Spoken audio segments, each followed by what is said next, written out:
Open source is the best place to learn something called SDLC. You have to be a good problem solver. You can actually make your own version of Google Chrome. So that's the power of open source. The larger scheme of things is open source. GSoC is a program where Google recognizes and incentivizes you for your work. So just like every other program, it has a certain set of steps which you need to follow if you want to get accepted into this. So writing documentations, testing existing products, being involved in the community engagement is a part of contribution, is a part of you being part of that organization's culture. So start caring about the project. So pick a project which you really understand, which you are probably a user of, and make sure you understand it completely. Google is not the only brand which holds value, software engineering career or a technical career, right? And lastly, but not the least for sure, you get to do impact. Hi folks, I'm Jaideep Prasad.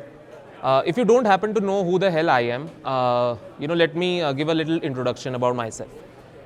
So I'm a software engineer by profession and an entrepreneur by accident, right? Sounds interesting? Yeah.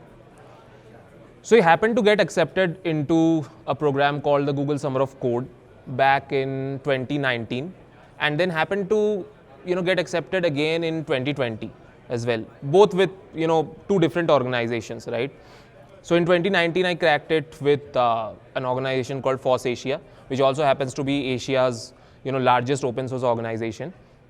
In 2020, I cracked it with an organization called Aussie, right? I started mentoring students in open source thereafter, via various programs, like of course GSoC being one of them. Even apart from GSoC, there were programs like the Google Code-In, GCI, Code Heat, and many such more. Apart from open source, I am also a software engineer, as I mentioned. So I happen to work with companies like Vedantu, Geo, Trell, among other companies. During my final year of college, I was working on a side project of mine, which was called Mentro, right? And this eventually, turned out to be my full-time startup down the line 2 years, right? So that's how, exciting college life is. So I've been an engineer myself, I've led engineering teams, I've built my own startups. So I'm here today to share my learnings from my experience so that probably you can add some value in your career, right? What I personally feel is tags matter, right?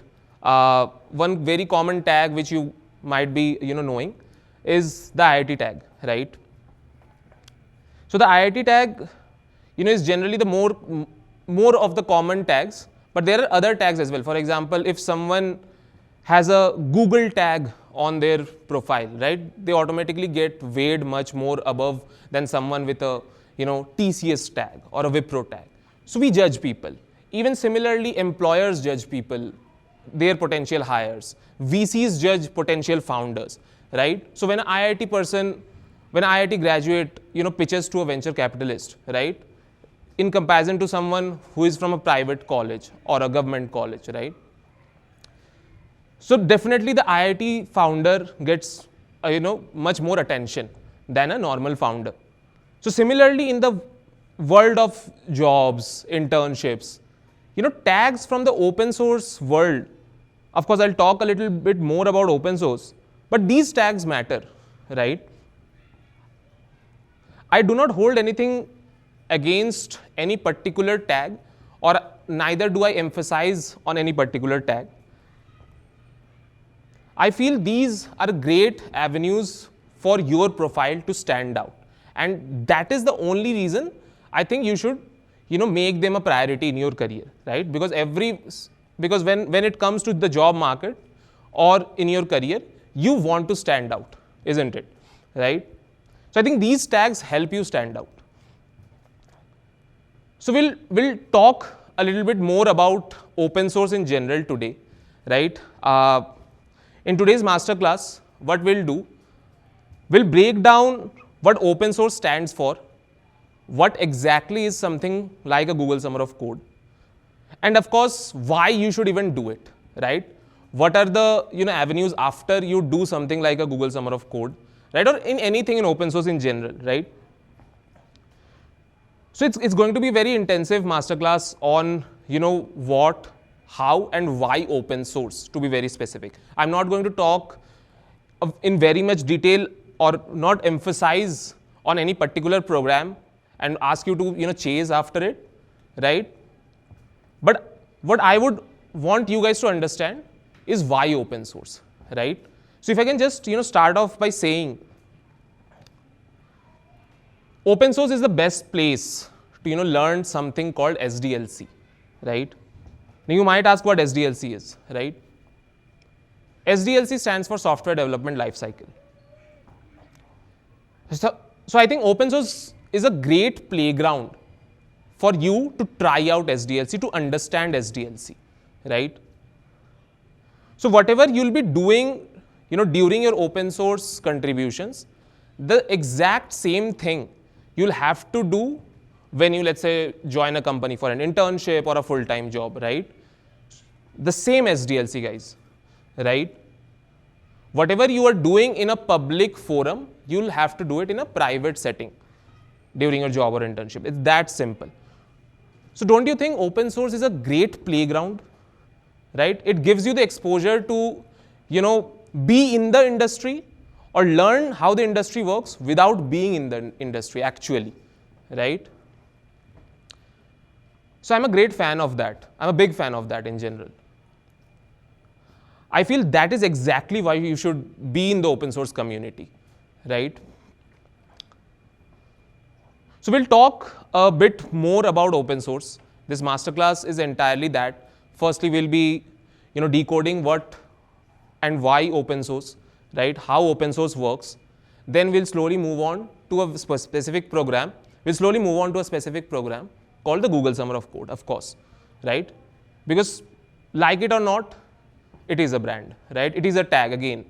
We all, despise of, IITs, right? We sort of, even unknowingly, we hate the IIT culture, or we talk, stuff, about IITians that, okay, they are getting this and that. But deep down, we also crave for that, right? Isn't it, guys? Let's be honest. So it's a very similar thing for the open source community, which the GSoC tag holds, right? So we'll be talking, in our today's session, a bit more about GSoC, what's the exact process of GSoC, how to go about things, what are some things you should not do, and what are some things you should do, right? So we'll be covering GSoC in depth. And we'll also talk about what is there beyond GSoC, right? What else can you do even apart from GSoC, right? So we'll cover a lot of things today. So yeah, let's dive into today's masterclass, guys. Cool. So anything starts with open source, right? As I was mentioning earlier, right? If you want to, hold any tag, right, you have to fall in love with the bigger picture, right? So if even you think of something as, simple like an IIT tag, right? You have to be a good problem solver, right? You have to be in love with mathematics, chemistry, and physics, right? If you are in love with these things, and if you're actually smart, if you want to solve problems, more often than not, you'll actually get this IIT tag, right? More often than not, you'll clear the JEE examinations and you'll be at an IIT, right? So then the IIT tag comes as a secondary thing in your life, but primarily it's your love for these subjects, right? Similarly, if GSoC is a tag which we are kind of agreeing, right? The larger scheme of things is open source, right? And I personally want you guys to emphasize on this and fall in love with this rather than chasing any sort of tag primarily, right? I don't want you to go in a reverse order, but climb up the steps in the order in which you should, right? So let's talk about what open source is for a second. Open source is nothing but any software which is available on a public domain, right? Let's say I am creating a project, let's take a very simple example. Let's say I've created a to-do app, right? And there are certain features which I'm interested to build, but I'm not capable enough of. Or probably I don't have the bandwidth, or probably I need some more people to work with me, right? So how can I, put it in a public forum where, a lot of other people also can, contribute to it, add features of their own choice, and also help me build the features which I want, right? Wouldn't that be cool? That's exactly what open source is, right? Now, in general, in the larger scheme of things, of course, this is a very, personal example which I shared. There are a lot of open source organizations or companies, if you want to call, right, who, put their projects in the public domain, right, where they want, contributors from all around the world to, contribute to their projects to help them build the projects better, right? So that is where, a lot of these programs come into the picture, where these programs support these companies or support these organizations via funding, via, marketing and stuff like that, right? So GSoC is also one of such program, right, for the open source community. So yeah, so in simple words, that exactly is what open source stands for. It's public software. It's as simple as that, right? And there are a lot of things around open source. You get the community with it, you get the peers, you get the network. There are career progressions in the open source community itself, where you can actually build a full-time, whatever 20-year career by just staying in the open source world, right? So we'll talk a little bit more about that when we, dive deep in today's session. But yeah, in simple terms, in probably 2 to 3 words, open source is public software, right? So, as you might see on your screens, right, these are just some, applications or some software names which you might be using in your daily lives, don't you think, right? We all have used a browser called Mozilla Firefox, or a browser called Google Chrome, or a media player like VLC Media Player, right, back in our times. We have, worked on operating systems like Linux, Ubuntu, right? Won't you agree? What if I told you, you can actually make your own version of Google Chrome for yourself? You can actually make your own version of VLC Media Player for yourself. How cool is that? Open source allows you to do that. The source code is publicly available on a public domain for everyone to see. You can actually copy the entire code base on your machine and customize it as per your own needs or your own wishes, right? You can use it for yourself. If you want to rebrand it, give it a completely different flavor and, market it out as well, right? Of course, following the proper licensing and everything, you can do that. That's the power open source gives. I'll talk about, few examples. How many of you used this coding editor called Cursor?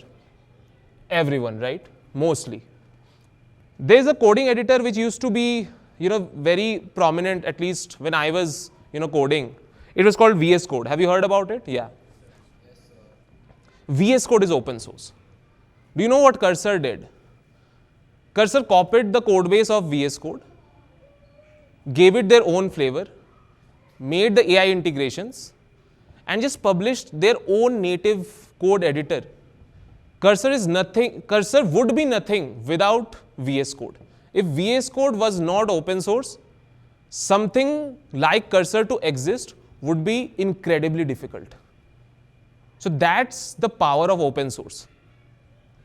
We are in a technologically advanced world today for open source software.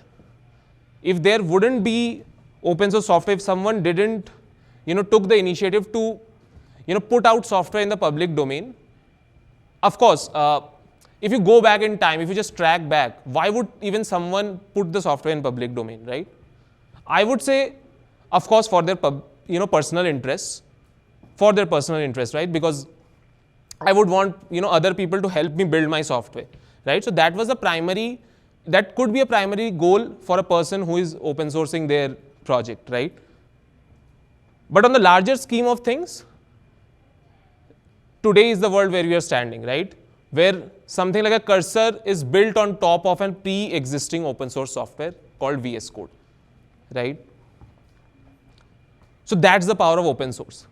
So these are some of the software which you can see on your screen, which are open source. And who knows, the next big, cursor would come from you. Cool. So let's talk about some key features of open source. So as you can see on your screen, right, some points I already talked about. Firstly, it's free to use, right? No one is charging you to use something like a VS Code. No one is charging you to use something like Google Chrome or a Mozilla Firefox, right? So that's what open source also provides. There was a, I don't know how many of you remember, there was a messaging app called Signal, which came into the picture when a lot of backlash came upon a company like WhatsApp, right, based on privacy and whatnot, right? So Signal grabbed a lot of attention. Signal was an open source messaging platform, right? You can actually see the code base of Signal, right? How Signal is working internally, how the messages get sent from one peer to another, right? So just think of the learning associated with that as well, right? So much of learnings you can actually gain from just looking at other people's code, right?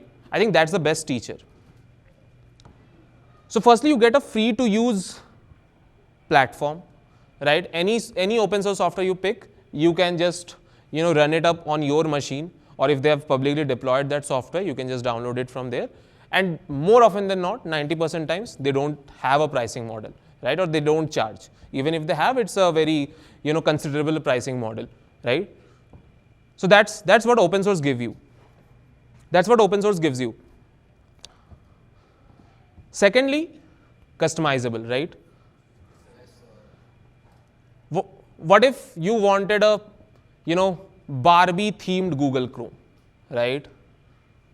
You can actually just clone Google Chrome's code base, do your modifications, do your customizations, and just run it up on your local server, right?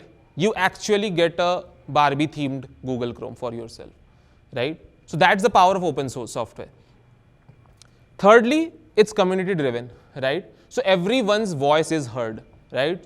So suppose there's a particular feature in VS Code which you don't like, and probably hundreds of other people also like you don't like that feature, right? So you can actually raise an issue. So in open source community, if you have seen, on GitHub, right, there's a section called issues, right? Yeah. So you can actually raise an issue that this is a particular feature which you don't like, or you would want a modification to this particular feature. And the people actually listen to it, right? The maintainers, the admins actually listen to your voice, right? So that's the power of community which, the open source world has, right? The open source world has this community, right? So most of the things you will find is community driven in the open source world. Lastly, things are very transparent, right? Of course, if Signal is promising you that they are taking care of your privacy, you can go and actually check out their code base, right? How exactly they are doing it. You can actually see whatever they are promising, is it actually legit or not? That's the kind of transparency open source provides you. Talking about how things work in open source. Firstly, of course, developers write their stuff, right? Developers write their code. Developers write the source code, right? I'm talking about the original people, right? Like let's say someone has to take an initiative to put out a boilerplate at least for the sake of it, right? A very first version. For example, of course, whoever built the first version of Google Chrome then decided to open source it, right? He or she wanted that, other people should also contribute to this because I want XYZ features to be built over, this period of time, right? So why don't I, take other people's help as well? So that might be the reason for why he or she open sourced Google Chrome, So once they build the first version, right? So this is the first step, right? You build the first version, you put it out on a public platform, and that public platform generally, I think all of you have heard it or seen it. It's GitHub, right? So they published it on GitHub. There are other platforms as well, but for the sake of it, let's talk about GitHub. So this code is shared over GitHub, right? Anyone and everyone in the world from any place can actually, see through this code, right? They can see how things have been implemented or what exact part of the code base they want to change, right? Thirdly, once you share it with other people, right, automatically you build a community around it, right? What exactly is a community, right? Let's talk a bit about community. Community is a group of like-minded people, right? Let's say you might like Spotify, right? And probably, 5 other people around you like Spotify. But there are 5 people on this side who like YouTube music more, right? They probably have certain, pros which they feel that YouTube music has, Spotify doesn't, right? Probably it has better discovery or something like that, right? So it's a different community, right? So if you have a likeliness towards something, more often than not, you'll find another set of people who have a similar likeliness, right? So that's how communities are formed, right? If you meet a group of people who have a similar likeliness about anything in specific, you generally form a community or a cult, right? So any good open source software has a good community, right? For example, Google Chrome has a very good community, VS Code has a very good community. Any popular open source product has a very good community, right?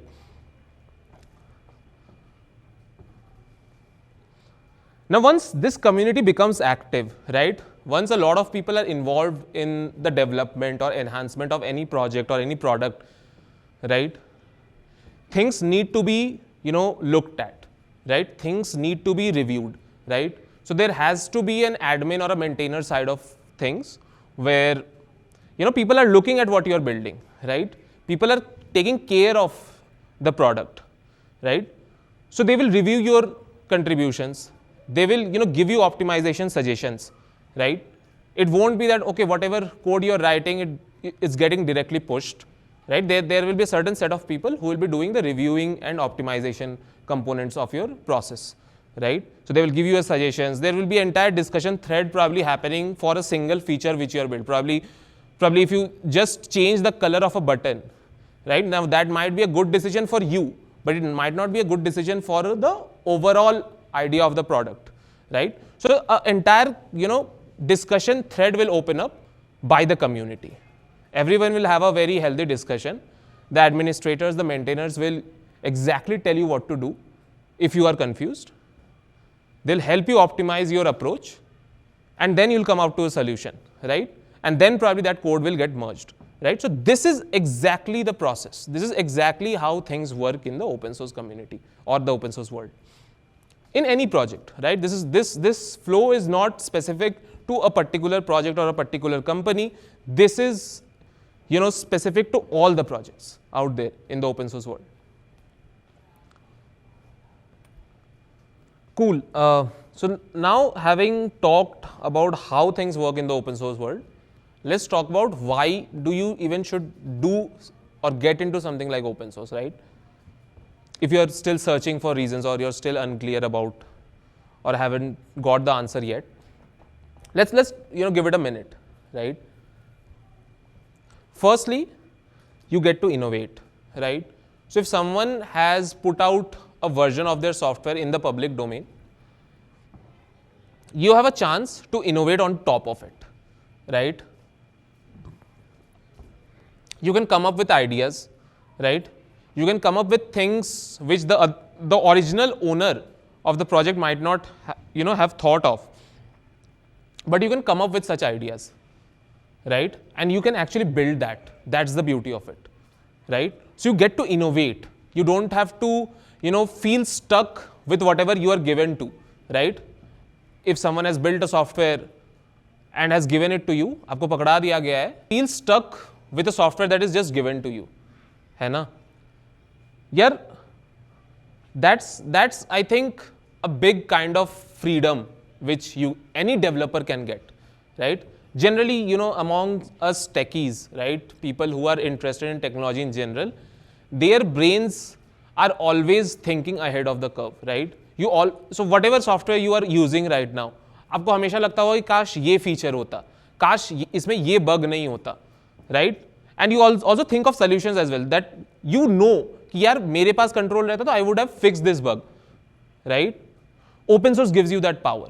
You can actually go to the code base and you can actually solve that bug. You can actually solve that problem, right? And once you do that, वो आपके लिए भी solve हो जाता है और वो और 1000 लोगों के लिए solve हो जाता है. So you get that recognition as well, right? अगर आपको कोई पर्टिकुलर फीचर पसंद नहीं आ रहा है, राइट, या आपके पास कुछ नए थॉट्स है, कुछ नए आइडियाज हैं, right, open source software allows you to build that new idea on top of that project. So that's how innovative in nature open source is, right? It gives you that freedom to innovate on top of existing software. Secondly is of course collaboration, right? Now this is something which I emphasize a lot, right? Open source is not a race or not a competition or not a place where you are fighting with others to look good, right? Or to do good, right? Open source ऐसी जगह है जहां पे you actually like working with other people. It's a place where you collaborate, not compete, right? That's why I personally love open source. There's no one to judge you in terms of how you're doing, because see, you're not getting paid by anyone, right? You're doing it by the community, for the community, right? You are the community, है ना? So that's where the power of collaboration comes into the picture. Everyone is collaborative in nature. So you can actually discuss, have a healthy discussion in public forums, and then go on to build on things, right? Which it might not be the case in private settings, right? Where you might be under the pump to perform well. ठीक है कि manager के सामने अच्छा दिखना है, right? Everyone has that phase, right? So you might not be able to open up, in a private setting. But open source में ऐसा नहीं होता है. You get a very healthy environment जहां पे you can actually go and discuss with your fellow peers or maintainers or admins and get to do what you want, right? So that's how collaborative in nature open source is. You get to showcase your talent as well, right? A lot of people who are in remote areas, right? Let's talk about them, right? They might not get the best institutes of the world. They might not go to the best companies of the world, right? But don't they have talent, right? I'm more than sure that they do, right? Open source is the place where they can actually showcase that talent without any tags needed, right? They can literally go to a place, where Google Chrome software is open source. They can literally pick up an issue. They can literally solve a particular bug in Google Chrome and get recognized for it.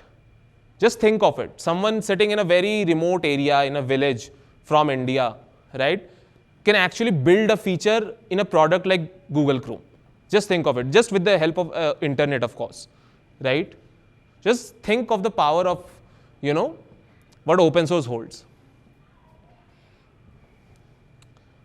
So that I feel is a extreme leverage which open source gives you, that from wherever you come from, you hold the equal right and opportunity to showcase your talent. Next, you get to grow expertise as well, of course. Now, you will get to work with a community of, senior engineers, administrators, right? People who are probably, 5-7 years of more experience than you, right? Having more years of experience than you. You get to work with these kind of people. And that is where you actually learn, right? When you work with these kind of industry people, you get to grow your expertise. It automatically happens, right? You learn by doing, and that's the best way of learning. So that is how I feel, even growing your expertise should be. It should not just, remain stuck with something that you're learning from some course or some videos. Open source is a place where you get to learn by actually doing stuff practically. So that's why I personally love open source. And lastly, but not the least for sure, you get to do impact, right?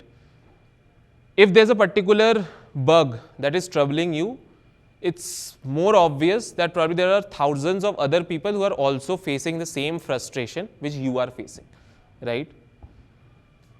So if you're solving that bug for you, you are also in turn solving it for the thousands of other people as well, right, who are facing that same bug.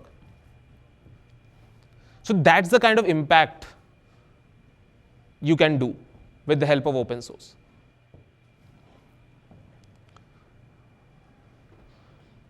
Talk about building a new feature completely, right?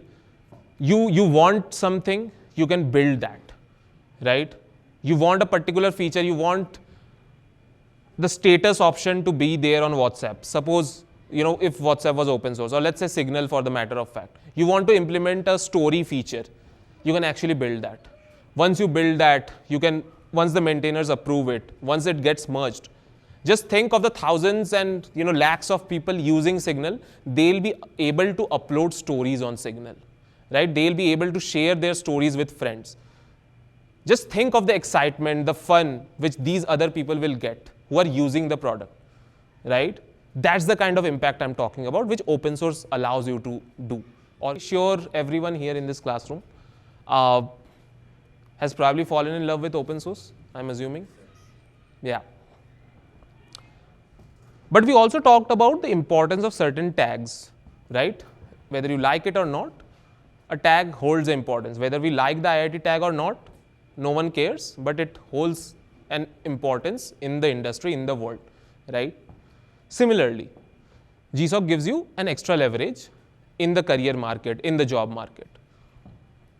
So we'll talk about it. Let's talk about in detail, if you want to get this tag, how exactly can you do it, right? Apart from tag, I would say this is a great place where you actually get to learn more often than not in an international network, right? More often than not, all open source organizations have an international team, right? Where contributors, developers, administrators are from different parts of the world, right? You get to work with them. Just think of the leverage and exposure you get, right? And also you get paid for this stuff. That's the real interesting part. Google recognizes your effort and gives you money for that as well, right? So that's the most interesting part. I feel hard work should be recognized, and if Google is recognizing it, why not, right? Why shouldn't we be part of this community? Why shouldn't we be part of this GSoC group of developers, right? Anyone and everyone here wants to be part of a high net worth group, isn't it? No one wants to remain average or mediocre. I think that's why every one of you is sitting here in this classroom, right? So GSoC gives you that leverage, right, on your portfolio, not by just the tag, but also the experience which you build up during this process of GSoC, be it pre-GSoC, like during the application phase, or even after you get accepted into GSoC, right? The kind of work which you'll be doing, during the GSoC phase, during the GSoC period, the kind of interactions which you'll be having with the maintainers, with the mentors, that's what teaches you for the longer run. So that's exactly what I'm a big fan of. No, I don't really care about, okay, I myself have got 2 GSoC tags, if I can call it that way. But I am more proud of the experience which I gathered during those times. Because I literally worked with an international team. My mentor was an international, fellow, right? He was from Germany. So just think of it. Being in my first year of college, I cracked GSoC in my first year of college, by the way, right? So in my first year of college, having no clue of how the software industry works or how the industry works in general, I'm interacting with a big software engineer who has probably 10 years of more experience than me and is sitting in Germany, right? Just think of that. Won't you say learnings are bound to happen, right? It is an after effect. So I'm more proud of the experience and the time which I spent with those people. And that is probably one of the reasons what I am today.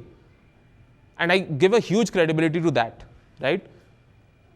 The tag is there, of course, appreciate it. But I would say the learnings which you get during this phase is unmatched.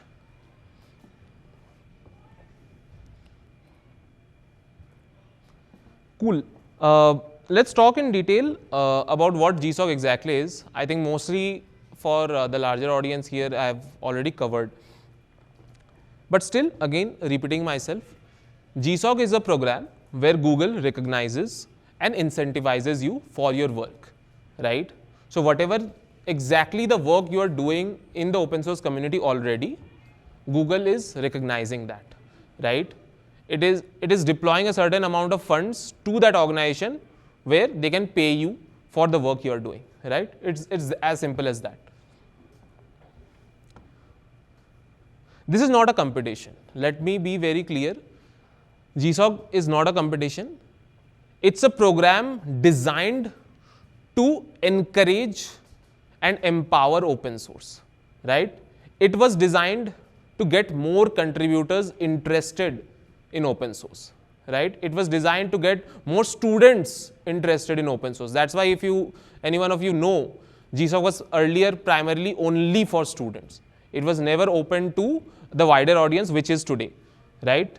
Anyone and everyone can probably apply for GSoC, right? That's how the age restrictions have vanished and stuff like that, right? But earlier it was not the case. So GSoC was designed for students to make them interested into open source. That's why Google started this initiative. So that's exactly what GSoC is. It's not a competition. It's not a rat race. It's not something you run behind. If you are in love with open source, trust me, something like GSoC is bound to happen to you eventually, right? So that's what GSoC is in very plain terms. How it works? So just like every other program, it has a certain set of steps which you need to follow if you want to get accepted into this, right? So there is a phase where you find your organization, right, under which you want to apply for, right? Then you find a project, right, which you feel you're comfortable working on, right? You understand the project, right? This is a very, very important part, understanding the project, right? If you don't understand what Google Chrome is, which is a browser, if you don't understand what it is, what it does, you will not like contributing to it, trust me. So similarly, there are a lot of complex projects out there, a lot of complex open source projects. It's not obvious for you to like everything, but you can actually choose for yourself, right? So that is a phase where you identify your organization, you identify the project you want to contribute for. Next, you contribute, right? The next step is where you actually contribute, during the phase which is called the pre-GSoC phase, right? If I can name it. So you actually start contributing, you solve issues, you build features, right? For any project you are working on. Then you submit a proposal for getting accepted into GSoC, right? This probably is a step which holds probably the most value, right? Because if you are not detailed enough, if you are not transparent enough, or don't write exactly what you are going to build, don't have a proper timeline, don't have a proper plan, right? We'll of course talk about the proposal structure a little later in today's session. But if you don't put the essential things into that proposal, more often than not, how much good your contributions might be, the chances are that you won't be getting selected, right? And yeah, fifth is probably waiting for the results to get out, right? So what do you think? Would you ideally just keep on waiting, after submitting your proposal? What do you think? What will you do? Yeah, you should actually keep on contributing, right? Because if you remember, we are not doing it for cracking something like GSoC, right? We are doing it for the love of open source. We actually love the idea of contributing to software. We love the idea of fixing bugs. We love the idea of building features on existing products. We love the idea of innovating on existing products. We love the idea of collaboration. We love the idea of community. That's exactly why you should keep on contributing. Now, you also have to set some goals for yourself, right? The goals can be anywhere between you want to build a particular feature over this amount of time, right? I think goal setting is important in any aspect of your career, right? Talk about GSoC, probably you have to set a very clear timeline in your head, right? If you want to solve a particular bug, set a timeline for that, right? Okay, and also you have to be very transparent about these goals with your maintainers or with your peers as well, who are also, waiting on you for a particular thing mostly, right? Because see, this is a community driven engagement, right? So probably if you are working on a particular feature, or if you are, actually have committed to solving a particular bug, probably there are hundreds of other people who are waiting on you to solve that so that they can proceed ahead, right? So it's very important that you communicate your goal to the other people as well, right? So that's where goal setting is, very important in terms of pre-GSoC or post-GSoC. Of course, after getting accepted in GSoC, anyways you'll have to, maintain a proper timeline. We'll get to that. But even, pre-GSoC, I think setting goals for yourself, if you have targeted a particular feature, make sure you set a goal that this week I'm going to build this feature, and you also communicate that to your peers or in your community as well, right? So that's how important goal setting is. And I would say you should do goal setting in general in your career, right? You should, give timelines to yourself, because if there are no timelines, trust me, you will just keep on chasing around with a lot of unclarity in your heads, right? And the one thing which I personally emphasize is clarity, right? If you have clarity in what you're doing, when you're going to complete it, trust me, more often than not, you'll eventually achieve that. Right? Even if you don't meet the exact timeline, more often than not, in a couple of days extra, you'll meet that, right? But if you don't have that timeline, right, in your head, mostly it will just, keep on overflowing. Trust me. So goal setting is very, very important. Now let's talk about the toolkit, right, which you need to, let's say, crack something like a GSoC, right? The first thing which you need in your toolbox is, of course, the GSoC organization archive, right? This archive, has all the past organizations information, right? So this is probably the first thing, you'll go to, right? Anyone who is just excited or interested about, GSoC in general, even if they don't know about open source, what open source is. Even when I was also in my first year, right? When I came to know about something like GSoC exists, right? I heard the term Google Summer of Code for the first time. I just, searched it up on Google, and this was the, website which I was landed upon, right? So I went to this website. I saw this vast number of organizations, right, on this website, right? Some organization has a lot of web-based projects. Some organizations have a lot of, machine learning projects. Some organizations have a lot of mobile development projects, right? So this vast archive of, different kinds of organizations, that's the, organization archive website, right? So the first thing which you need to do, if you really are looking up to something like a Google Summer of Code, you should know what kind of organizations, come or get accepted, right? Because if you don't know that, right, you can't really pick and choose, and you can't really submit a proposal, right? So that's the very first step, right? So you need to identify, what organization you want to work with, what kind of project you want to work on, right? You need to understand, you need to spend some time with that project so that you understand about that project going forward. So of course, exploring the GSoC website will be your first thing or first TDL item that you need to do. Secondly, you need to know version control system, right? Of course, you have heard the term GitHub, right? But GitHub is just a, web-based, visual representation, right, of something much more deeper, right? How many of you here have used Git locally? Git. Yeah.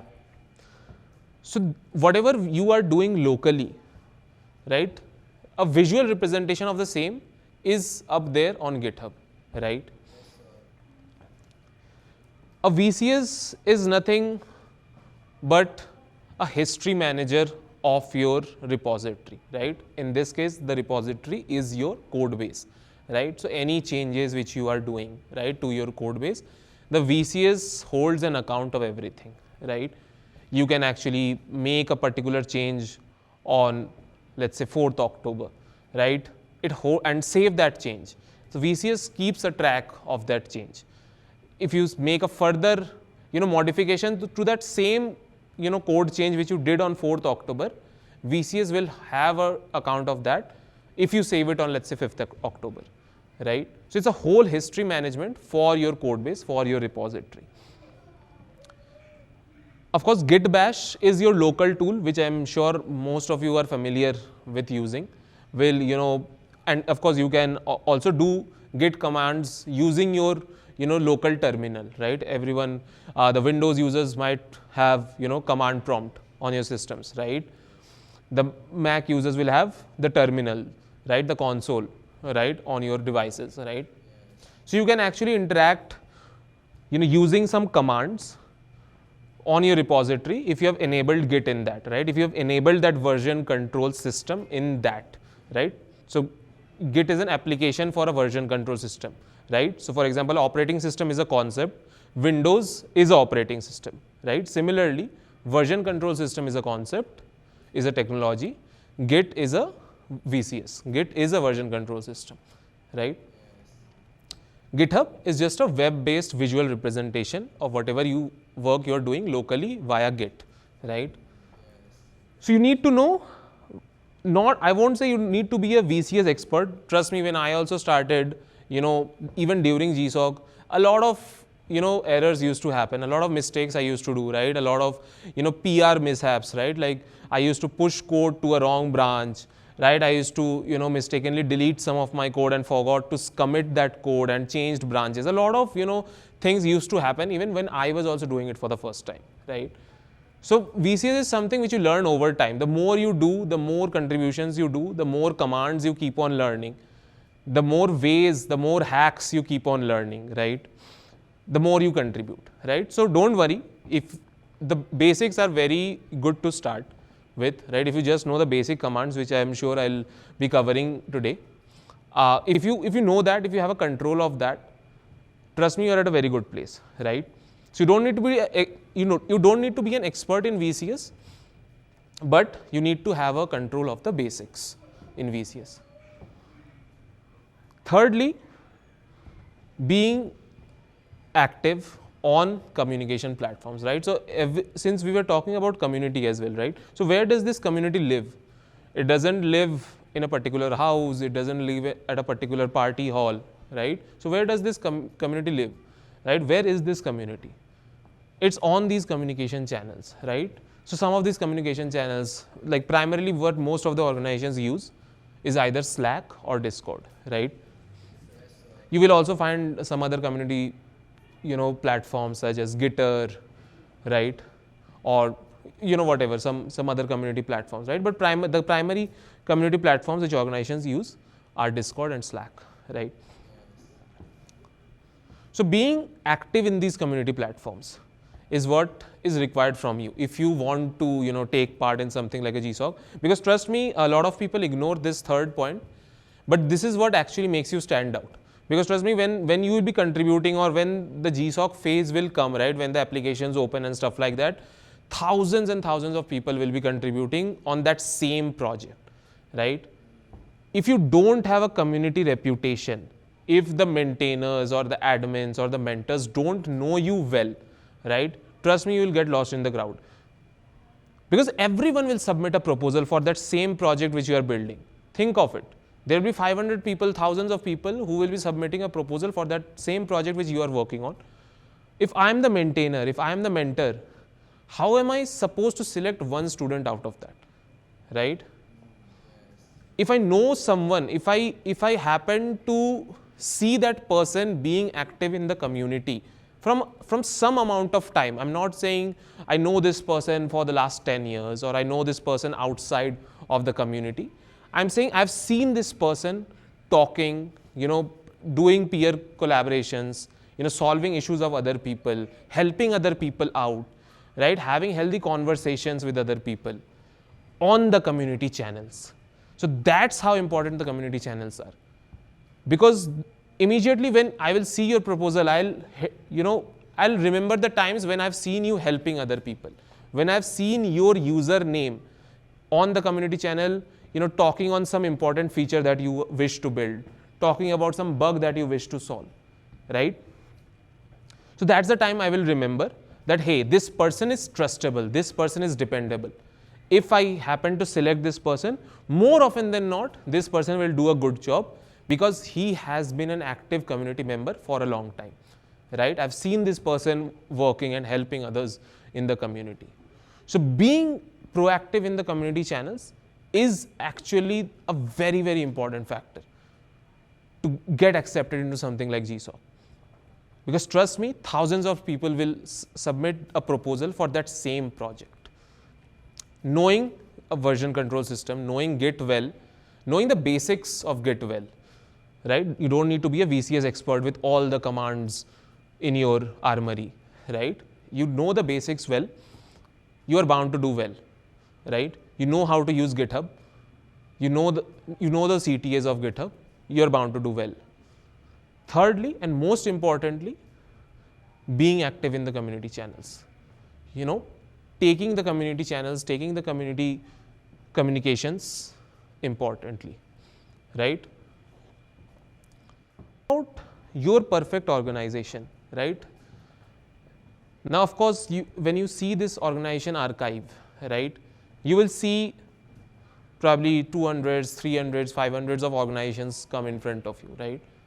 How do you actually, go about in choosing that right organization for you? How do you know, right, that there's a chance that I'll get accepted in this organization? Because see, at the end of the day, these are the places where you have to be extra smart, right?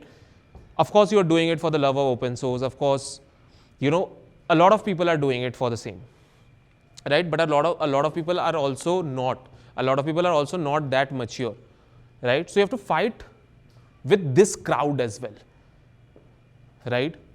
So there are a lot of hacks, if I can put it in that way, right, which can help you stand out of the crowd if you can choose the right organization for GSoC as a program, right?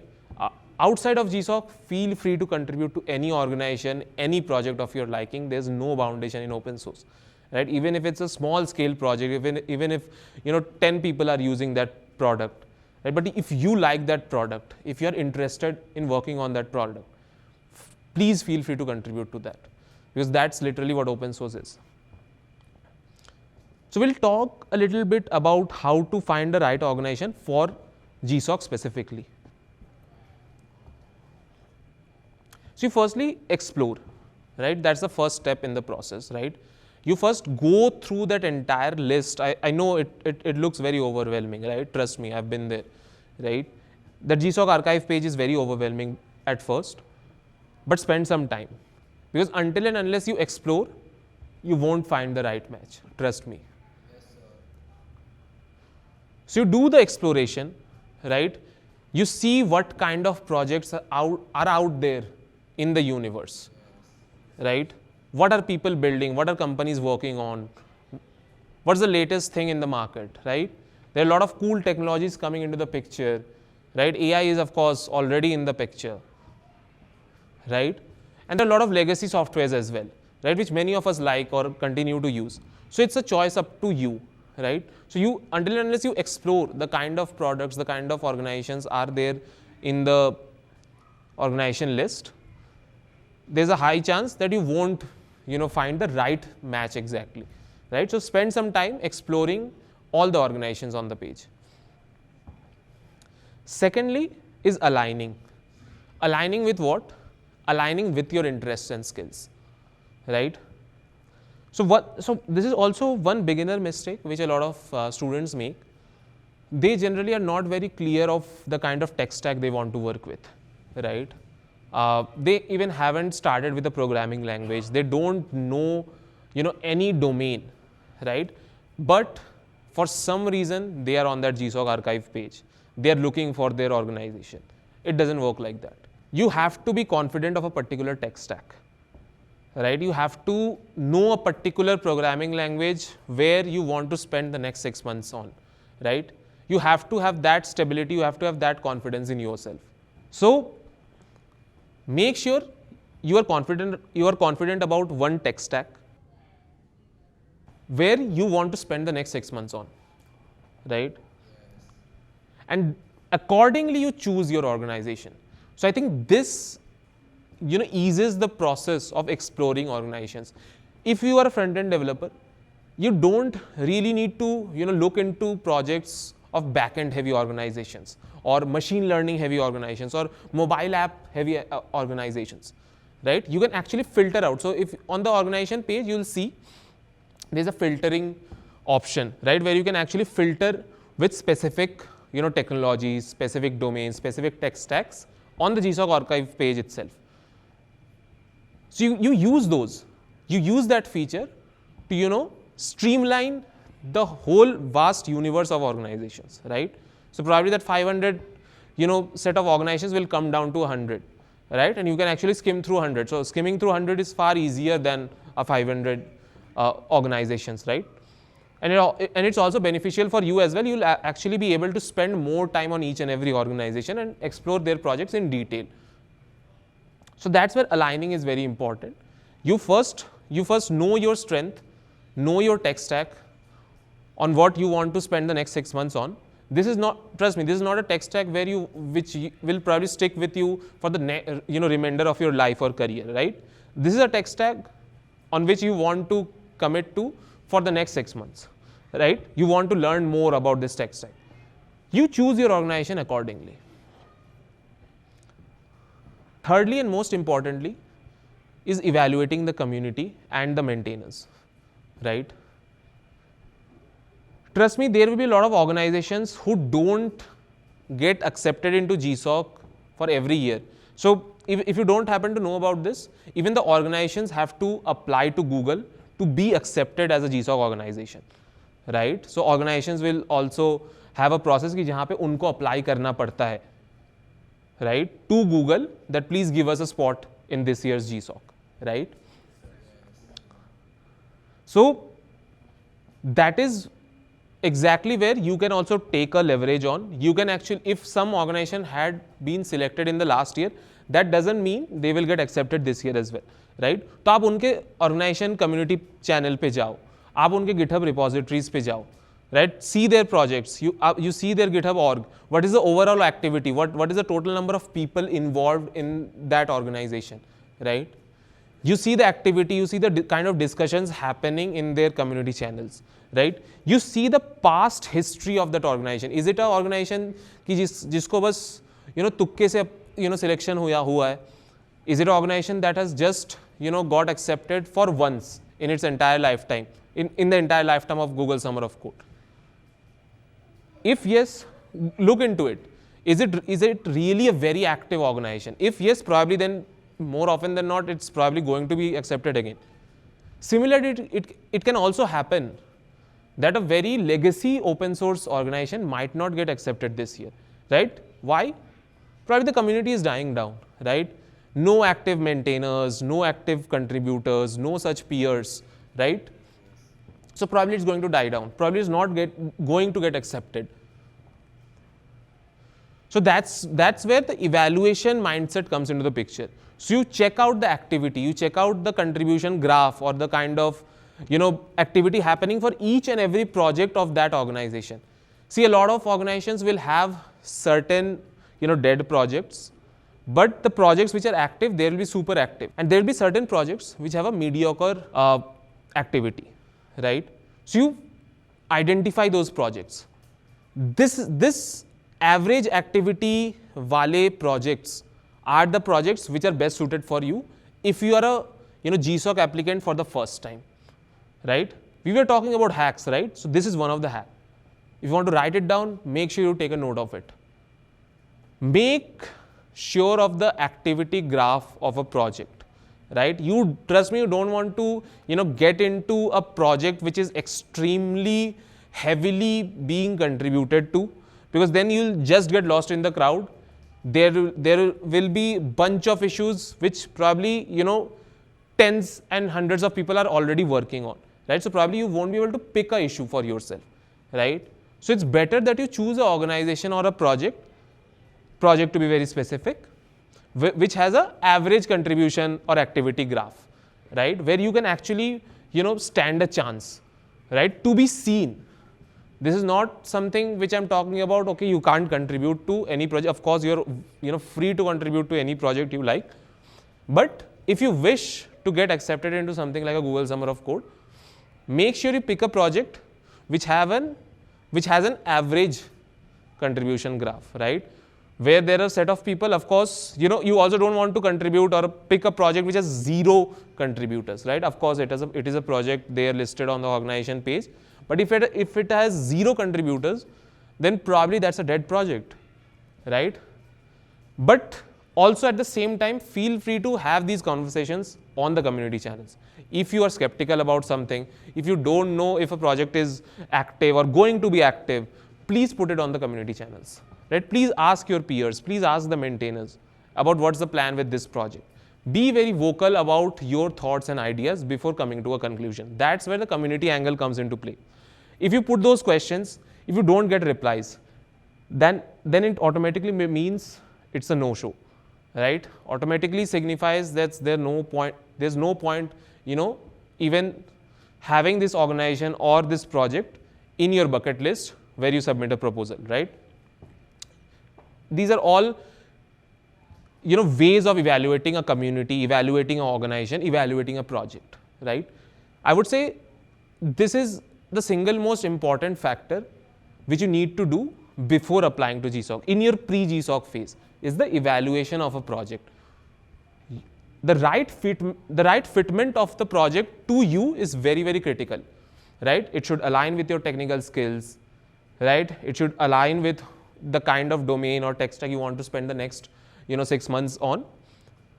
And also it should align with the community, right?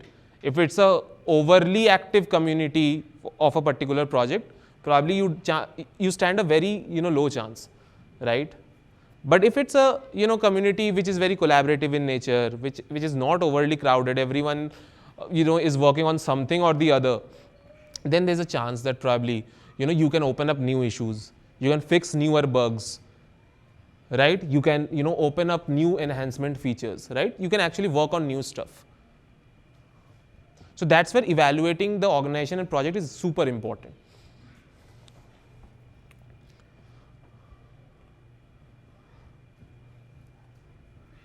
Let's talk about the workflow of how things work, especially on, let's say, something like a GitHub, right? Which is literally a visual representation of what you are doing on Git, right?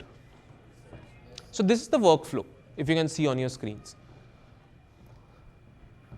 Firstly, you fork any project, right? So generally what you'll see, you go to any organization's, page on GitHub. There will be a list of repositories listed on that organization page, right? You go to a repository page, you'll see a fork button, right? You click on that fork button and a copy of that exact project gets created on your personal GitHub profile, right? Just think of it. If you just go to, VS Code's official repository under Microsoft and you just click on fork, a copy of VS Code gets created under your profile. So that's the forking step, and it's the first step for you to start contributions. You first fork it under your profile. You fork the organization's project under your profile. Secondly, now that you've forked it on GitHub, and of course, as we have discussed, GitHub is just a visual representation of what we are doing locally. Now, of course, you have forked it or made a copy of it on your GitHub, but it's just a visual representation on the web. How do you start working on it locally, right? How will you do it? You clone the project. So you'll see an option to clone the project. There's a command as well. The command is called git clone, and then the repository URL, right? If you just run that command in your terminal, it will make a copy, it will download that copy which you created under your profile onto your local devices, on your local machine, on your laptop, right? So you can actually get the entire code base of VS Code on your laptop. Just think about it. So that's the power of clone command. Then what you do? After you have cloned it to your local machine, what do you think you should do? You should actually work, right? You should actually make the changes. You should actually fix that bug which you were thinking of to fix, right? You should actually build that feature which you were thinking of to build, right? So you start your work, right? You create a branch. Of course, to start your work, there are a lot of steps involved. You create a branch, right? You create a new branch. Of course, in open source, it's advisable. Of course, every organization, every project has their own contribution guidelines. So feel free to check that, right? Every repository has its README file, right? Where there's a link to the contributing MD file, right? Which has the exact contribution guidelines. For example, any organization might have, very specific branch naming nomenclature, right? So you have to follow that in order to contribute, right? So you go through that, you create a new branch accordingly, and you do your work. Once you've done your work, you'll probably need to save that work. There's a command called git commit, right? Before commit, there's a command called git add, right? So these are just steps before saving your. So the git add command, what it does, it just pushes those set of changes to a staging area, right? That these are ready to be saved, right? Once these are ready to be saved, you do the git commit command. You run the git commit command to save these changes as a leaf or a node in that entire version control system. If you remember, I talked about the version control system, which holds the entire history of your repository, right? Whatever changes you are making. So once you hit this commit button, it creates one leaf in that entire history tree, right? So that's what the git commit command does. Once you have committed, once you have saved the changes locally, now you also need to, publish it to the web version, right? Of course, you downloaded the original thing from GitHub. Now then whatever changes you have done, you need to push it back, right? So that's exactly what you need to do. There's a command called git push, right? Git push -m, put a message of exactly what you did. That's exactly the PR title that's going to be set, right? So you run that command, push that, and it gets pushed into the web replica over GitHub itself, right? So that's exactly whatever the changes you did locally, it gets pushed, it gets deployed on your GitHub repository. And this is not the repository which is the original one. This is a repository which you created under your own profile, right? So that's what the git push command does. Now once these changes are pushed to your replica, to your fork under your profile, how do you take these changes to the original repository, right? Of course, like these changes are there in your own repository, your own replica repository. You have to get these changes transferred to the actual original source, right, from where you actually cloned it. You create a pull request. You submit a PR, right? PR is the short form for pull request, right? So there's this entire thing on your screen, as you can see. You first select the fork, you then select the branch from where or on where you made the changes. You click on compare branches, and then you create the pull request, right? And that's it. That's literally how you create a pull request. Now, if you go to the changes section in that open pull request, you'll see exactly the changes or exactly the difference in the code base which the original code base had and the changes which you made, right? It'll show you that difference visually. So that's exactly how you submit your code changes. That's exactly how you submit that long time waiting bug fix which you wanted to do, or that feature which you wanted to build, right? So that's literally it. So this is the workflow which Trust me, this itself, which you can see on your screen, is the entire SDLC. This is literally it. You go into any job, you go into any internship, if it's a software internship, if it's a software job, this is exactly what you're going to do, right? But in a private setting. Of course, the public can't see that. Next, look for beginner-friendly issues, guys, right? I think anyone and everyone, getting into the open source world for the first time, gets overwhelmed by seeing just the size of the code bases, right? I think everyone has been there, right? So, look for, things that are easier to pick at first, right? I think any staircase or any, big mountain which we have to climb, right? It starts with a small step, right? There's the same thing which you need to do in the open source world as well, right? So pick issues which have issues you'll see mostly have labels on them, right? So mostly beginner friendly or good first issue. These are some of the popular kind of labels which you'll see in the issues section. With every issue, there is a label attached to it. So look for those kind of issues initially. Evaluate your mentor availability, right? I think, although I'm little against this because mostly trust me, what will end up happening even if you get accepted into something like GSoC, if I can give you a reality check, right? Mentors are volunteers at the end of the day, right? They are of course there to help you out in case of any major blockers or roadblocks, right? In case you are not able to move ahead totally. They are of course there, right? They are there to discuss, new ideas or features which you want to discuss with, right? But they are not, official employees working for that organization, right? So you have to remember that. So mostly what ends up happening even after accepting into GSoC, you end up doing all the work by yourself, right? Trust me. The mentor is not there who will handhold you. He or she is not that person, right? You'll end up, doing your self-research, doing your self-work and making your own contributions, right? So, but yeah, of course, you should also not pick a project which has zero mentor availability, right? There's no mentor assigned, there's no maintainer who is, looking after that project. You should not also pick a project of that sorts, right?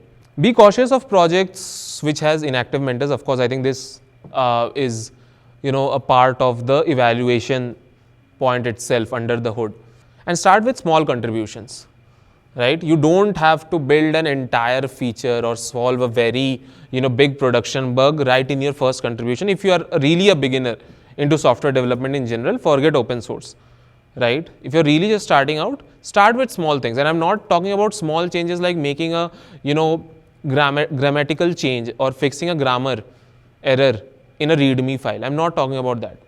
You're not doing this for improving anyone's English, trust me, right? Try to find a small bug or probably some small functionality which is not working as it's supposed to work, right? Find such small use cases or probably some backend function that's not working.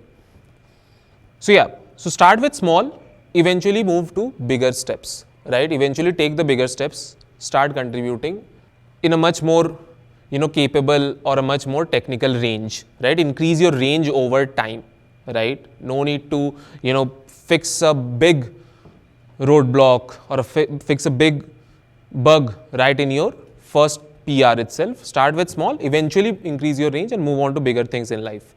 And how can you contribute, right? So I'll quickly go over certain things, which you should keep in mind and, what exactly contribution means, right? Is contribution only submitting a pull request? Is it really that? Or is it something else as well apart from this?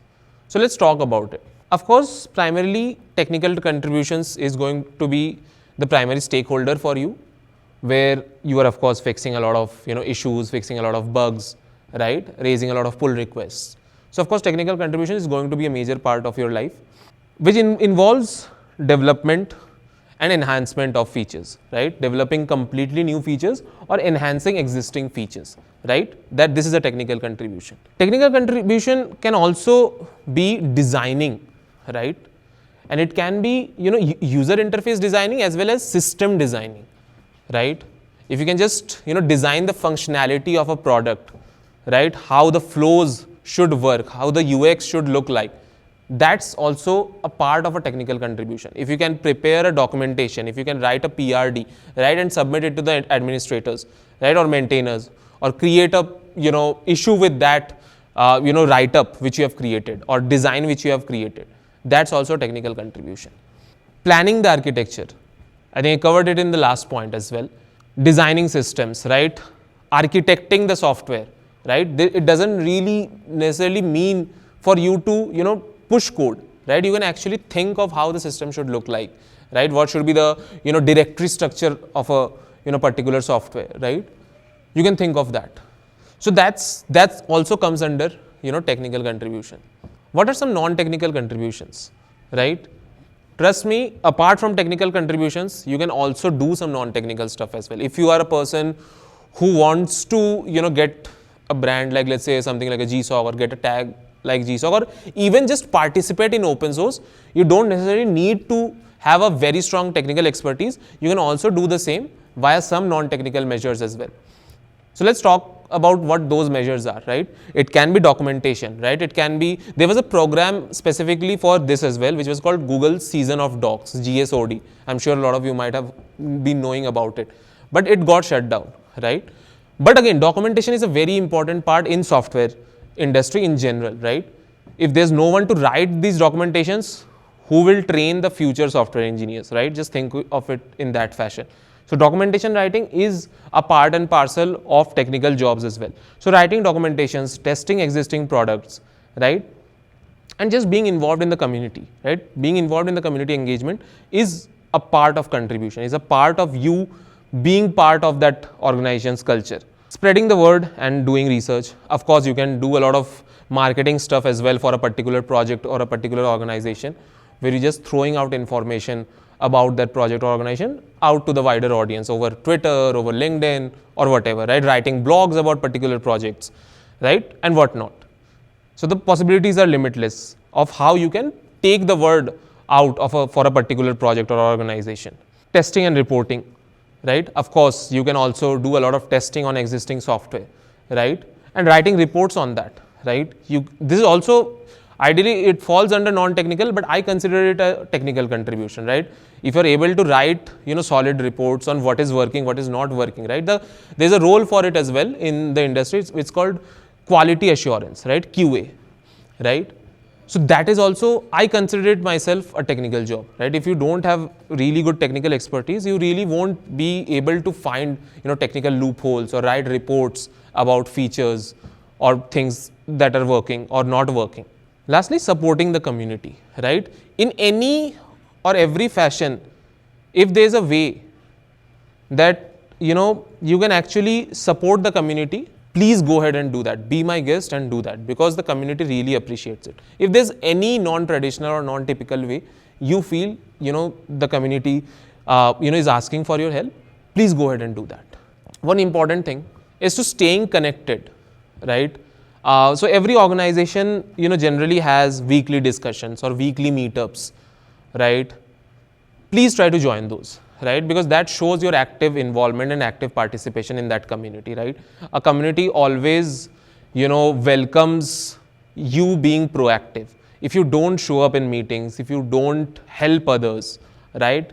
That literally showcases that you are just there for your selfish reasons, right? You must be chasing some, tag or some, recognition, right? But you are really not doing it for the community, right? And that's what a community really hates, trust me.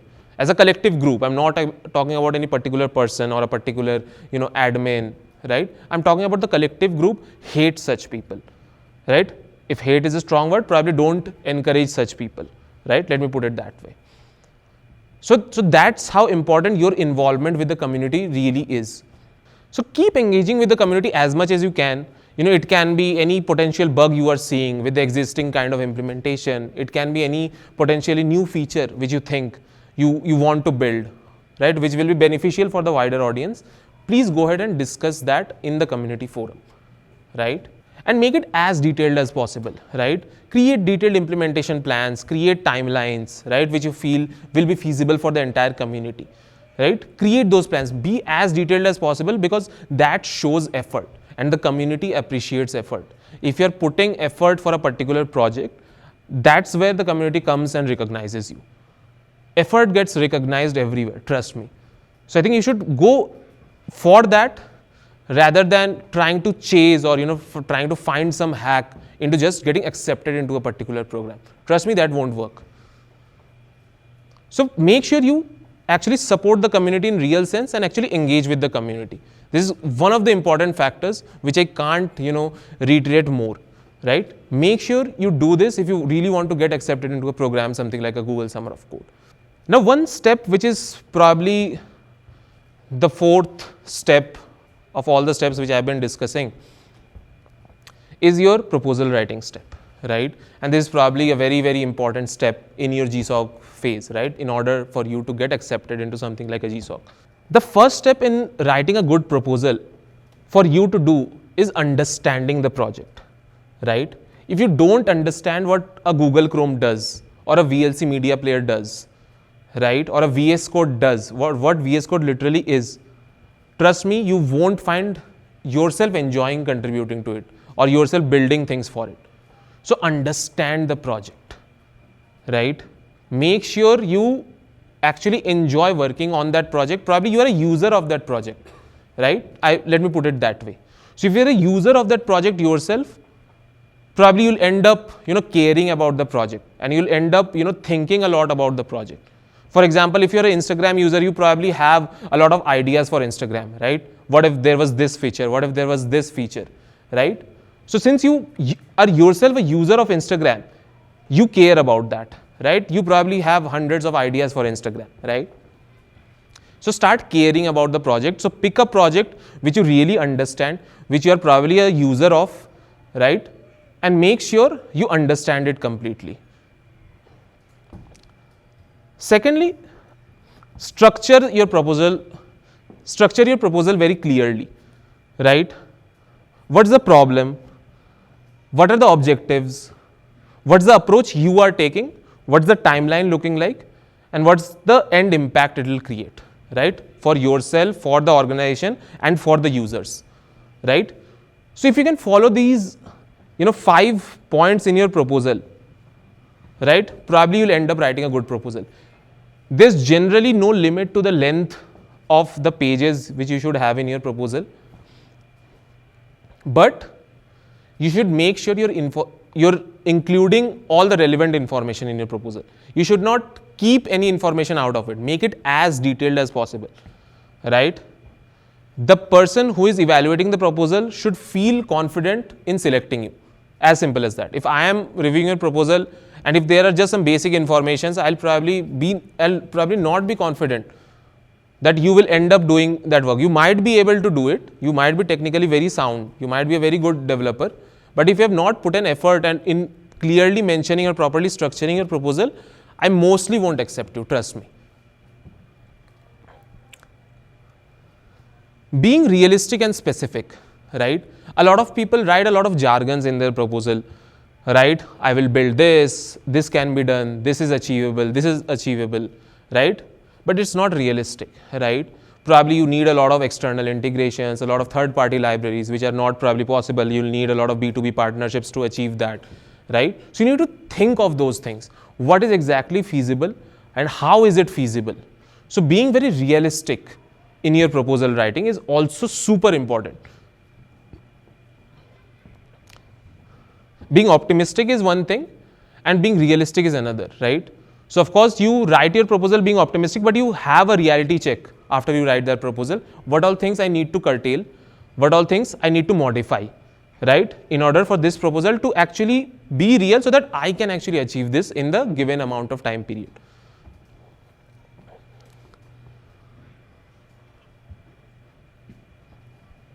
And communicate very professionally, right? A lot of times we just write very, basic or simple English in our proposals, right? But the more, professional we are in communicating what exactly we want to achieve, the more, technically sophisticated we are, the more clearer it becomes for the person who is reading the proposal, because that person who is reading the proposal is also a very technical person. He is not a person who is just a generalist, right? who is reading your proposal. So they themselves are very technical. So be as technical as you can, right, during your proposal writing. And show clarity, right? If you're not very clear of exactly what you want to achieve over the given period of time, probably you'll not end up doing a good job, right? So be as clear as you can.